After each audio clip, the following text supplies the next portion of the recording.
and welcome to my channel. My name is Sarah and I want to walk you through, in my opinion, the basic steps of flipping a piece of furniture. I've had a few people come to me and say, Sarah, I have this piece I'm painting, what do I need to know? And my mind just starts rolling because I'm thinking there's so many things I can tell you. What kind of rollers to use, what kind of paint do you know the steps of prepping, all these things. We're gonna dive into the basic steps of flipping a normal piece of furniture. Dressers, nightstands, end tables, coffee tables, like all of this applies. So the first thing you want to do is clean up your piece. And this is going to vary depending on how dirty your piece is.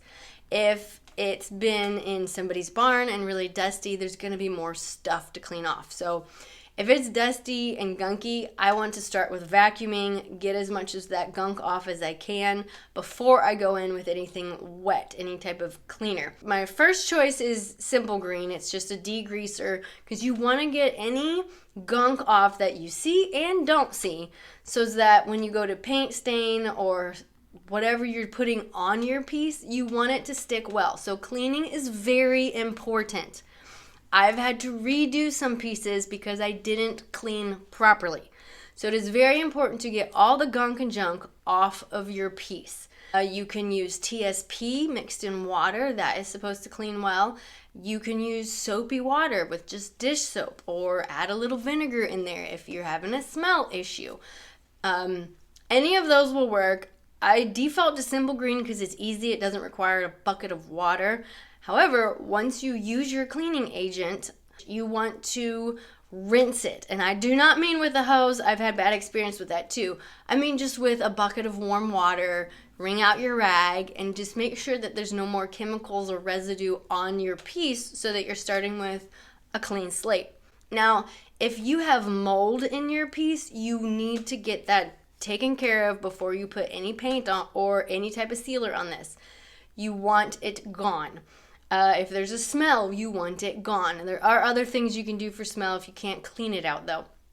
But for mold, I like to wash it with my, maybe I'll use the vinegar or just vinegar and water and spray it on. Something to kill the mold. Bleach and vinegar water is good. And then I let it sit out in the sun for like a day.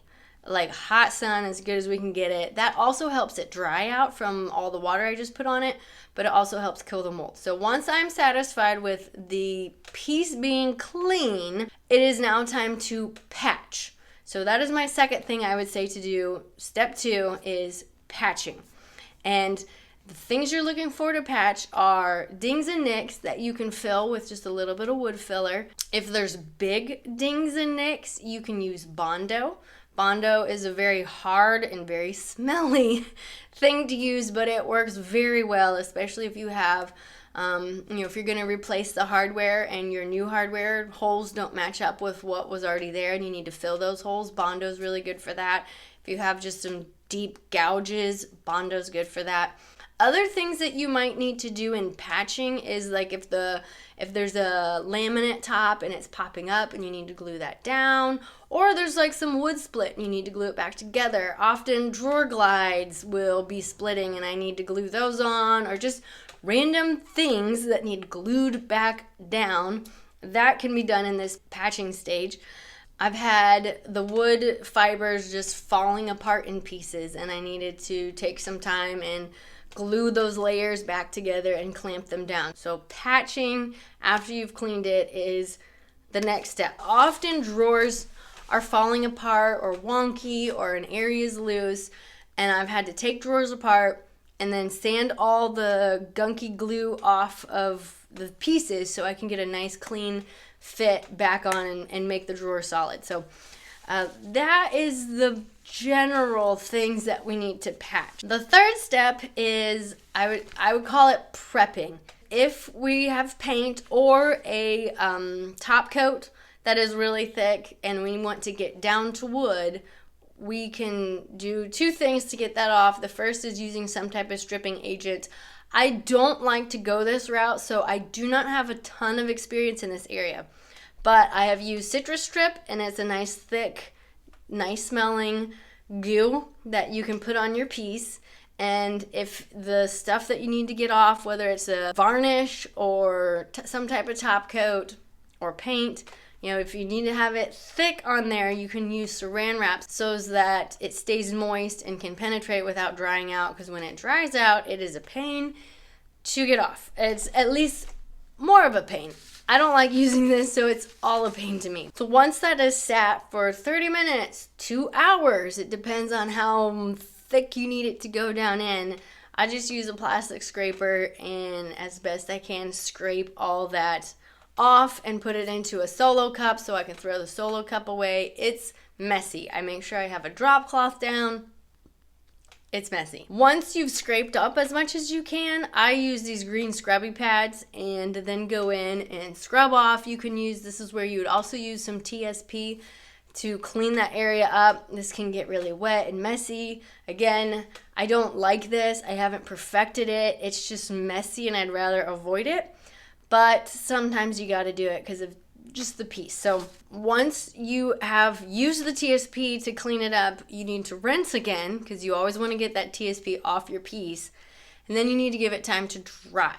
Like, you don't want any gooey, sticky areas. That's where the scrubby pad and TSP comes in. You gotta clean, scrub those out. Or, instead of using a stripper, you can use a carbide scraper, which this requires some elbow grease, but it's way less messy. So you decide if there's a lot of curvy, intricate parts, sometimes you've just gotta go with the stripping agent because the carbide scraper's easiest on flat surfaces. You can get the different blades and do the curves, but by the time you're done with the stripping agent and cleaning it up, your piece needs to be dry to move on to part 2 of step 3, which is sanding. For sanding, there's multiple places that you can start to determine what you need to do.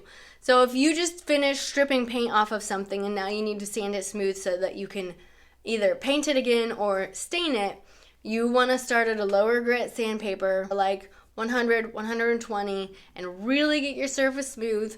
You wipe that off, usually a tack cloth or a slightly damp cloth, let it dry, and then you go in with your 150, 180 grit sandpaper, sand that nice and smooth, wipe it off, and then go in with your 220, and that'll give you a nice smooth surface, and that will prepare you for either painting or staining.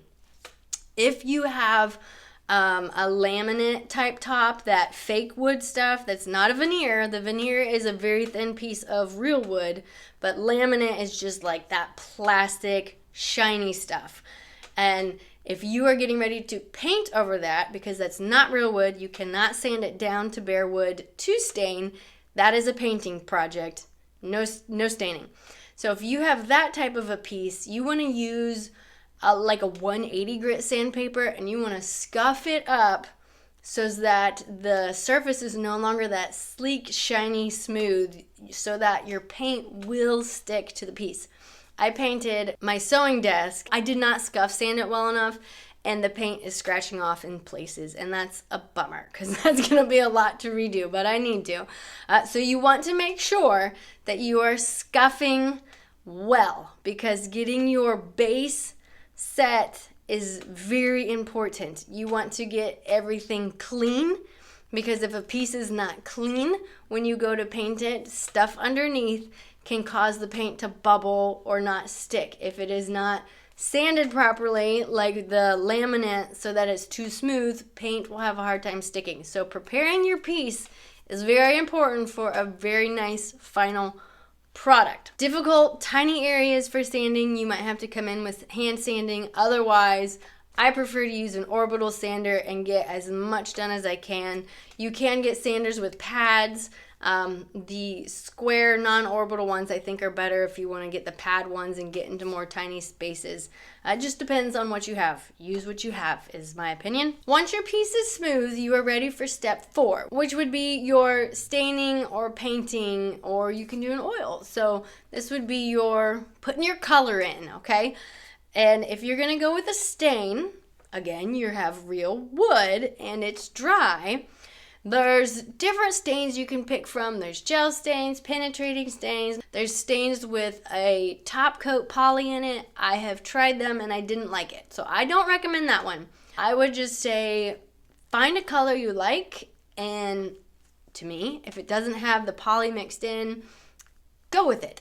You can also layer your stain. So you can use one color of stain, and then once that's set, you can go in with another color and mix and match till you get a stain that you like. When I stain, I like to use just an old sock because I have kids and we have used socks all the time. I wipe it on with just a sock, and then I let it sit for however long I want that stain color to seep into my wood. So if I want a light stain color, I'll wipe it off quicker. If I want it to really get dark, I'll let it sit longer. And when it's time to wipe it off, I just either use a sock or an old rag and just wipe it off and let it sit. And once I have the color I want and it is dry, we're ready for the next step, step 5. But if you are painting, let's go into that, point B of step 4. So if you're painting and your piece is now smooth, you probably need to prime. You might not need to, but your best bet would be to prime. If you're covering over something that's very dark and you're going to a light color, prime is important. If you sanded a lot and there's patches where there's still some paint or still some top coat and some raw wood, you want to prime. Anything that has different surfaces, priming is a really good idea to help kind of give an even coat so that your paint doesn't seep into the wood here and not here where there's paint, because you don't have to sand all paint off when you're sanding and you're going to repaint something. You just have to sand till it's smooth and you're sure that the paint that's left isn't going to chip off. So then you might have some varying back material that you're painting on, so you need to be aware of that. Some good primers, a lot of people like Zinsser Ben. That's a solid primer if you got some nasty stuff to cover up. Kills works too. There's multiple primers to pick from.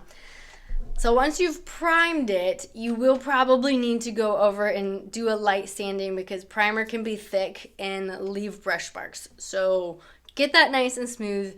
You want a smooth surface for a smooth finish. If you are painting laminate, I highly recommend priming it in a good binding primer like Zinsser Ben or something, because laminate can be tough.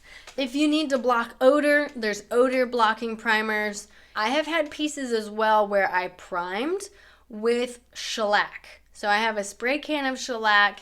If I had spots that bubbled up and I sanded down, so most of it's kind of like the old paint that I don't think is going to chip off, and then spots of bare wood, I sprayed the shellac over it, and the shellac covers the rawness of the wood so that the paint can go on nice and even. So that shellac or a primer, which you can get tinted primer if you're going painting something that's light and you're going to be painting a dark color. You can get a dark tinted primer so that you're not going from white to black or something, which that can be kind of annoying to paint over.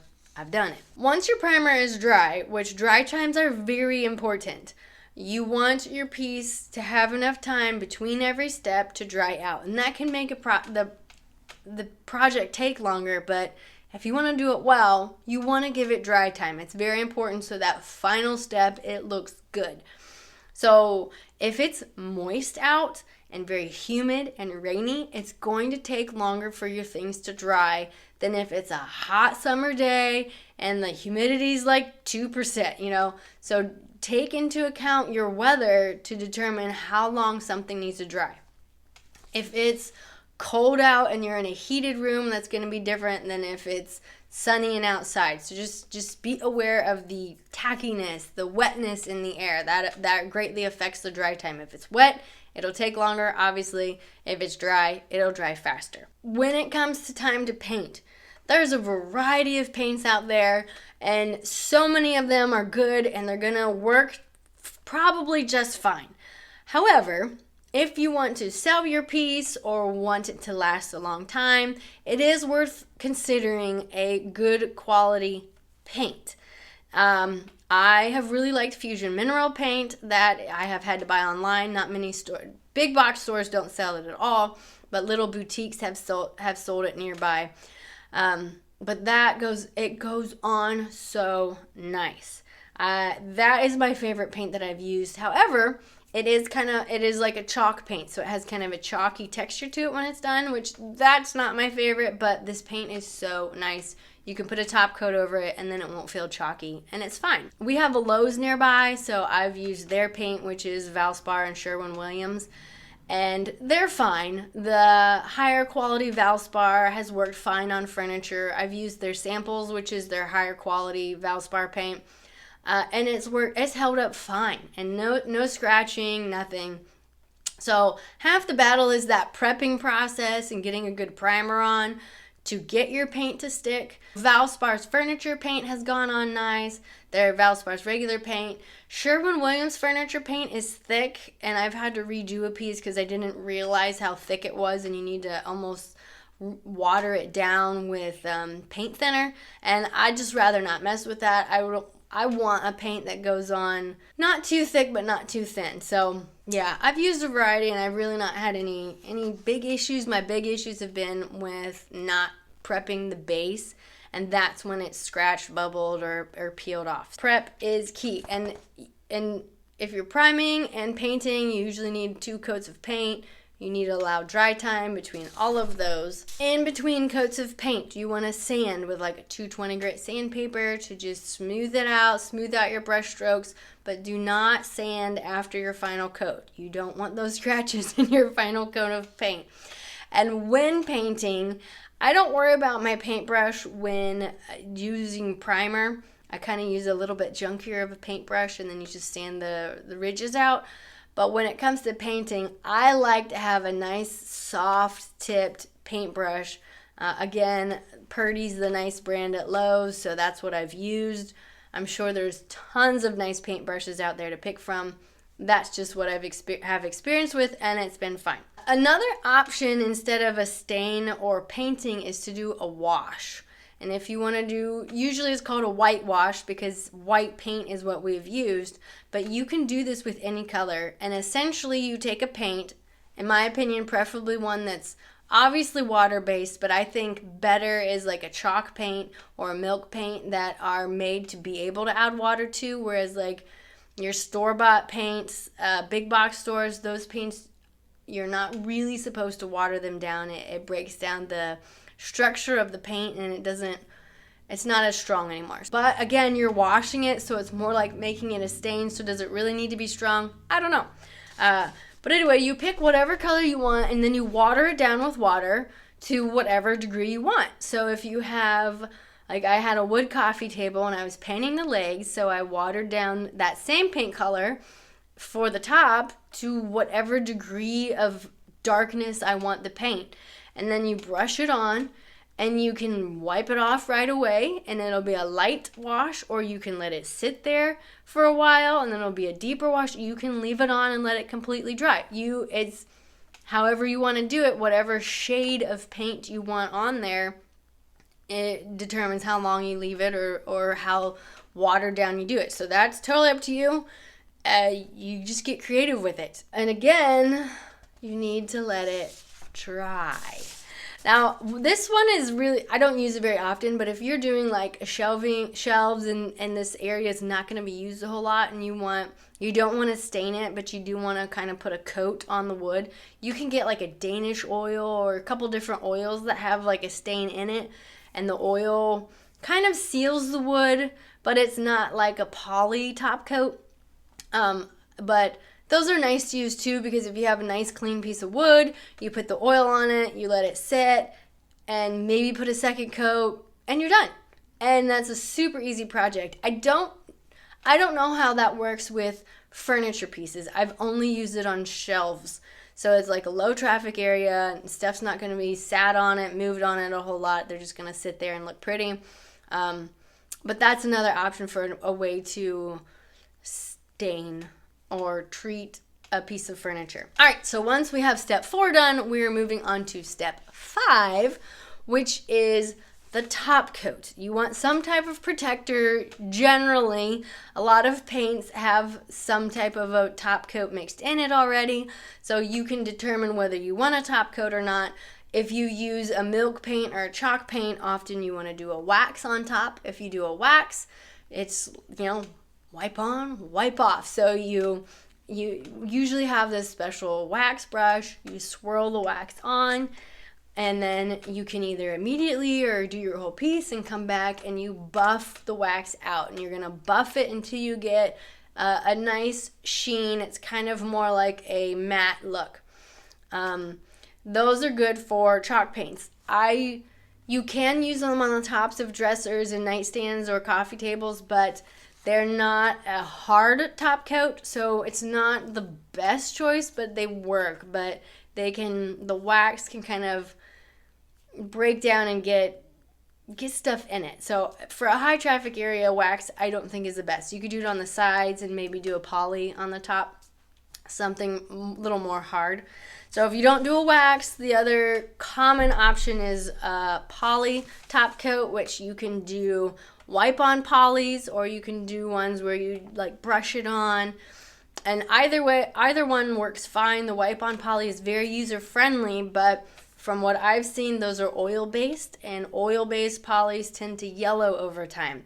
So if you get a water based poly, it is less likely to go orangey as it sits and ages. So I prefer to do a water-based poly, and you can use a spongy thing or a brush and just get a nice top coat. You want to move kind of quickly. Don't rush, but just get a nice even layer on so that and don't go over it a lot with your brush. Just kind of get it on and get a nice even coat and let it sit.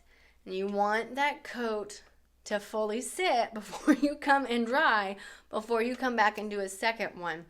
And once that's set, you can come in with a 220 grit sandpaper, get any bubbles and bumps that might have fallen into your piece off, and then do a second and then repeat a third coat. I think 3 coats is pretty common. There's also different finishes with the polys. You can get a flat, you can get matte, you can get gloss, high gloss. So think about how you want your piece to look and go from there. When you are sanding between coats, again, just like you do not sand your final paint coat, do not sand the final poly coat. No scratches on the final top coat. But it's every time I do a top coat, I put the first coat on and it dries and I go back and you're like scratching up your beautiful top coat and you're like, this is ruining my piece, but it doesn't. You do your light sanding, wipe it off every time in between paint coats and in between poly coats. Sand it lightly, wipe it off with a damp towel, let it dry, and then you're ready for your next coat. But never for paint or poly, lightly sand the top coat, the last one. Don't sand that one. So at this point, your piece should be done. You're ready to put your hardware on, put your doors back on if it has doors. I like to use things like Howard Feedin wax to wax the inside of drawers or drawer glides, just to refresh wood that I didn't really touch. You might have sanded the inside of the drawers to just freshen up the wood, but this will just give it a nice drink. And once your piece is assembled, you're ready to use it. Almost. Ideally, you want to let your piece set for 3 to 4 weeks before you really start using it so that everything can really set. If you're flipping furniture and you paint it, top coat it, 3 days later sell it, you should tell them it's not set or don't sell it yet. But once it is set for about a month, it should be good and ready and durable for use, because you do not want to sell a piece or you put all this work into a piece and then bring it inside and use it and like it's getting wonky because everything wasn't set. And just a side note, when things are drying, if you don't let it dry properly between layers, once you put that poly on, stuff can bubble underneath. So like you just want to make sure you take your time and do each step properly. But once you're at this point, you can do your victory dance, step back, take pictures, share it with friends, enjoy the piece, and just be like, man, that looks so great. And just pat yourself on the back of job well done of taking something and repurposing it, bringing life back to it, and renewing it for years to come. So good job. I hope this is helpful and gives you a step-by-step for your furniture flip so that if you've not done anything, you know what you're doing now. Sort of. At least enough. Thanks for watching. I will catch you in another video.